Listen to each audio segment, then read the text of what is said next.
ప్రభుత్వ అధికారులు కాగితాలకే పరిమితమై ఆఫీసులను కూర్చుంటే గ్రౌండ్ రియాలిటీని మర్చిపోతే విడిచిపెడితే ఇలా ఉంటుందో దౌర్భాగ్యం. సోకాల్డ్ స్వచ్ఛమైన సిటీగా మాట్లాడుకుని ఇండోర్ ఈరోజు చవి చూస్తోంది. ఇండోరే కాదు ఏ ప్రాంతమైనా. నేను పదే మనం మాట్లాడుకుంటూ ఉంటాం, అమ్మ మీరు తాగే నీళ్ళని కాచి వడబోసుకునే ప్రయత్నం చేయండి. ఎందుకంటే కనీసం రంగు మారితే కొన్ని సందర్భాల్లో ఎంత దురదృష్టకరంగా ఉంటుందంటే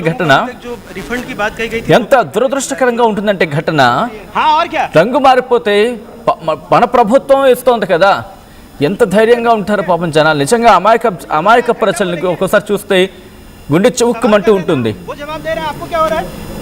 ఆ రంగు కలర్ మారిపోయింది అనుకోండి, ఏం చేస్తారో తెలుసా? మేము చూసాం, మేము గ్రౌండ్ రియాలిటీలో ఉండి మాట్లాడుతున్నాం కాబట్టి ఈరోజు ఇలా మాట్లాడుతున్నాం. గ్రౌండ్ రియాలిటీ చూసాం మేము. ఆ మట్టి అంతా కిందకి దిగిపోతుంది కదా, మడ్డి అంటూ ఉంటారు, ఆ పై నీటిని తాగుతూ ఉంటారండి. పాపం మట్టి అంతా దిగిపోతుంది, ఆ మట్టి అంతా కిందకి పేరుకుపోయి కూర్చుండిపోతే ఆ పైన తేట నీరు తాగుతారు, ఆ స్వచ్ఛమైన నీరు అని చెప్పి. అంత అమాయక ప్రజలు మన వాళ్ళు ఇంకా ఉన్నారు. కొన్ని ఊర్లకు వెళ్ళిపోతే నీళ్లు కూడా దొరకవు. దొరకని పరిస్థితి అంటే పెద్ద చరిత్ర అవుతుంది. మాట్లాడుకుంటే మహాభారతం అంత అవుతుందేమో, బహుశా ఇంకా అంతకుమించి ఎక్కువ పేజీలు పడతాయేమో.